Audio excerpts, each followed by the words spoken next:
From the Weather NorCal Command Center, this is your morning update. Kent's Meats and Grocery is much more than a grocery store. We carry a full line of quality meats, local and organic vegetables, and a large variety of fish, Green Mountain Smart Control pellet grills, and a full deli case of sandwiches and side dishes. Hi everyone, I'm Meteorologist Mike Krueger, and we are not too far away from the Manton Apple Festival. It is this Saturday, and if you've been dealing with the rainfall and you're concerned that it's going to rain on the event, no need to worry because we've got some good weather for it. Handmade crafts, apple products and pies, food vendors, live music all day, apple pie baking contest where, several judges taste the pies, such as myself. Mike Quinn, my wife, will be one of the judges this year as well. And there is a quote-unquote celebrity bake-off as well. So a lot of fun to be had at the Manton Apple Festival this Saturday, October 4th from 9 a.m. to 4 p.m. We will see you there. Take a look at our weather headlines. Storm number 2 arrives today with cool and unsettled weather through at least Thursday. Thursday is a bit of that transition day from the cool and wet weather pattern to the drier and warmer pattern that's going to be here later this week. Now, could we see more showers early next week? Not entirely out of the question, but for now, nothing really set in stone at this point. All right, a little bit to get into in our deeper dive forecast, but first, here is a look at your Krueger's Quickcast for your Tuesday, September 30th, the last day of the month as we go into October.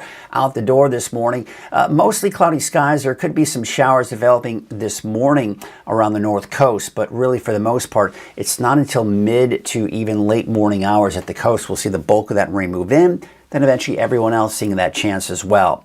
So the storm that brought us the rain yesterday has moved on out. Now we've got another storm system brewing behind it on its heels, and that's this storm system number 2.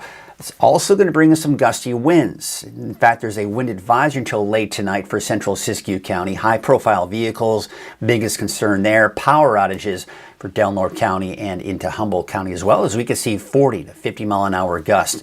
And there you can see those winds really picking up along the coast and even for central Siskiyou County. But even the valley is seeing some gusty winds at times by midday. The winds should start to subside here by late tonight and tomorrow morning, but I still expect to see some gusty winds even for central Siskiyou County even as we go into tomorrow morning. So looking at future casts, you can see the bulk of that rain coming in around midday for the coast. That then pushes eastward and weakens as we'd expect, with more rain out towards northern Shasta County, into Siskiyou County, northern Trinity County, and even looks like Modoc County is seeing some of that showers. And then it just turns over to scattered off and on showers for everyone late this afternoon. And tonight, more off and on scattered showers across the board, but as you can see, nothing significant. Temperatures are going to be the low 70s for the valley, in the 50s and 60s for the higher elevations.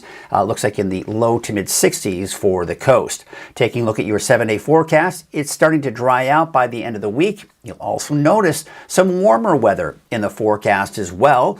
For the coast, generally in the low to mid 60s, and you can see that chance for showers mainly through tomorrow. But as I mentioned, I think some areas may be able to squeeze out a stray sprinkle or a light shower on Thursday, as that's the transition day from the cooler and wetter pattern to the warmer and drier pattern as well. All right, that is a look at your Krueger's Quickcast. Let's go ahead and take a look at our fire forecast and what's going on with the fires as well. There you can see the Dillon fire right now. As of yesterday, 9 a.m., actually the 24th, 9 a.m. So really no new updates coming in out of that one at 90% containment, just under 12,000 acres. Now, we're getting that time of the year where we're going to see obviously less and less of these fires. We're starting to kind of inch our way out of the fire season, certainly, but we still have these fires that we need to keep an eye on. The Blue Fire, as of yesterday at 9:05 a.m., 83% containment at this point. And the Log Fire, taking a look at the latest data coming in there since yesterday morning, 1,170 acres, still at about 97% containment. So as I mentioned, we're starting to inch our way out of the fire season because the winds that we have here for today, the main concern is not necessarily fires, but power outages. If you drive a high-profile vehicle, I-5 in central Siskiyou County, could create some some issues as well. And then going into your midnight tonight, still some gusty winds out towards central Siskiyou County before they subside a little bit. But even at 8 o'clock in the morning on Wednesday, central Siskiyou still very gusty even through Wednesday afternoon. A little breezy even for the valley for your Wednesday afternoon as well. And then going into your Thursday, it starts off with calm winds. And that's really the key here. Finally starting to see those winds side down out towards central Siskiyou. And then, of course, maybe picking back up again in the afternoon. Hey, by the way, as we start getting into the fall season and we start seeing more and more of that fall foliage, we want to see your pictures. So if you snap a photo of some of the beautiful fall colors, be sure to share it through the free Weather NorCal app, and you just might see it here on the Morning Update or on Live Coffee with Krueger.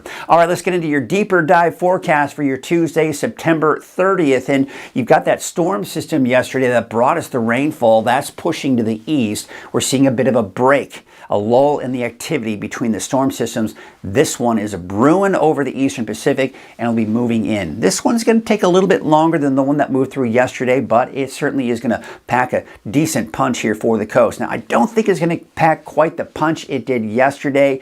You can see here, as it expected, it moves over the coastal range. It fizzles out.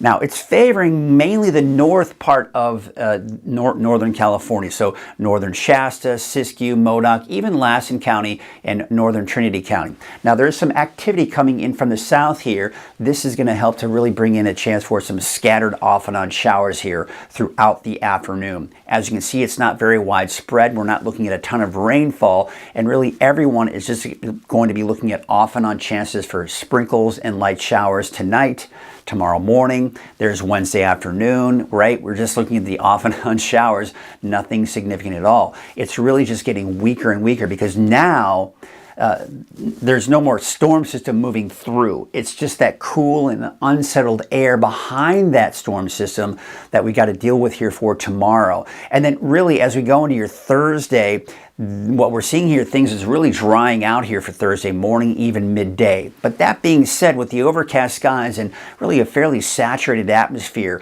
I think we could still see a stray sprinkle or a light shower for almost pretty much everyone. But again, Thursday is that transition day from the cool and wet pattern to the drier and warmer pattern we expect by the end of the week. Rainfall estimates through 6 p.m. today. You can see, again, not as impressive as what we saw yesterday. Most likely a tenth to about a quarter of an inch along the coast, and where we're going to see most of that rain will be off to the north and west, only a few hundredths most likely in parts of the valley and even off into the eastern mountains as well. A little bit more than that. I think it might be overdoing it here for Chico, as we do have some rain pushing through Wednesday morning, but otherwise you can see just a little bit more rain on top of what we've seen. I think the bigger punch with these two storm systems was yesterday, not as impressive with today's, and especially going into Wednesday. But looking at the long range as we go into Friday and through the weekend, that low pressure system finally starts to move on out. We warm things up as a weak ridge starts to slowly build in, but we have another storm system, and I'm seeing some agreement between both the European and the GFS, the American model that we're looking at here, with this low pressure diving to the south. This one is getting a little less aggressive. It was showing a lot more rain on Monday and even into Tuesday of next week for parts of Northern California, and really most of Northern California. Still, I think maybe a little aggressive, but maybe parts of the Sierra could see a shower on Tuesday of next week. But as of right now, I'm not really setting anything in stone. I'm seeing some inconsistencies in that solution for early next week, but at least it could drop our temperatures down a little bit more. That all being said, we look at the longer range. Despite the fact that we're seeing rain now, longer range is putting us in drier pattern here, but a cooler pattern at that. So even though we are seeing a warm up, it's still going to stay below normal. All right, so there's that cooler air that's in place now. That moves off to the north and east. Another shot of cooler air moves in toward the end of the week. That pushes through by the end of the week and into this weekend. High pressure mainly well off to our west, but that's warmer air is going to spill over into Northern California, giving us a slight warm up. I mean, again, nothing major, but probably somewhere in the low to even some mid 80s. Now, we've got to watch this because that's that cooler pocket of air and that chance for showers early next week. But as I mentioned, I'm not setting this in stone just yet because I think this model might be a little more aggressive than some of the other models. So we take a look at the 10-day trend. Yeah, nice little dip even on Wednesday, but then temperatures ticking back up. Now the normal high for Reading is about 88 degrees, but we'll stay below that, generally in the low 80s by the time we get into Friday, through this upcoming weekend, and most likely even through next week. So definitely more fall-like around here, right? And it is fall, so well-deserved, right? You take a look at those lake levels, we're still over 100% of that historical average here, so that's exactly where we want to be. Now the wave heights, boy, if you've got to be on a small boat, not a good time to be out there because there actually is a hazardous seas warning for today. As you can see, those wave heights are increasing, not only today, but even going into your Wednesday. So that hazardous, that gale warning that is, will most likely go into tomorrow as well. South winds at about 20 to 25 knots. There's a look at your waves coming from the south and the northwest. All right, here's your neighborhood forecast, sponsored in part by Dignity Health. We are going to be looking at those temperatures still fairly cool. As you can see, generally about 63 degrees out in Lewiston, 57 in Mad River, and Burnt Ranch about 66. Now again, any chances for rain will be today. That's the next storm system. Anything we see Wednesday or even Thursday is going to be few and far between and very light. The heaviest rainfall we expect for the North Coast will probably be around, I'd say midday, early afternoon, and then it will start to subside and turn over to the scattered showers after that. Mid-afternoon is when we expect some of the heavier rainfall for Siskiyou County today. Otherwise, just a few scattered showers and sprinkles here for Wednesday, possibly into Thursday as well. Modoc County, I don't expect any heavy rainfall for you at all, just in the form of some scattered showers here through at least Wednesday, maybe into Thursday. That's the case for the eastern mountains as well. Just some scattered showers today. And again, that slight chance for Thursday. Thursday, as I mentioned, is that transition from cooler and wet to warmer and drier conditions. Your Valley neighborhood forecast to the south, sponsored by Dignity Health. Temperatures are warming back up into the low 80s by Friday, and then we'll continue to see temperatures increase a little bit here as we go into the weekend. Low 80s for Chico for Saturday, Sunday, and Monday. All right, let's take you up to the north where we've got 71 degrees for Anderson, 70 in Reading, 68 degrees out towards the city of Shasta Lake, and Lakehead, about 63 degrees. Here's a look at your 7-day forecast for Reading. You've got, of course, those showers off and on today, tomorrow. Thursday, I expect mainly dry conditions, but we'll call it partly to mostly cloudy. Warmer and drier by the end of the week and through the weekend. That's your morning update. I'll be back again at noon for your latest check on the weather. Until then, have a great morning. Construction season is well underway in the North State, and we'd like to remind drivers to slow down around work zones. Keep Caltrans workers safe when they're on the job, and remember to be work zone alert when you see the color orange. Remember to pay attention to signs, merge early, avoid distractions, and don't speed. This message is brought to you by Caltrans District 2.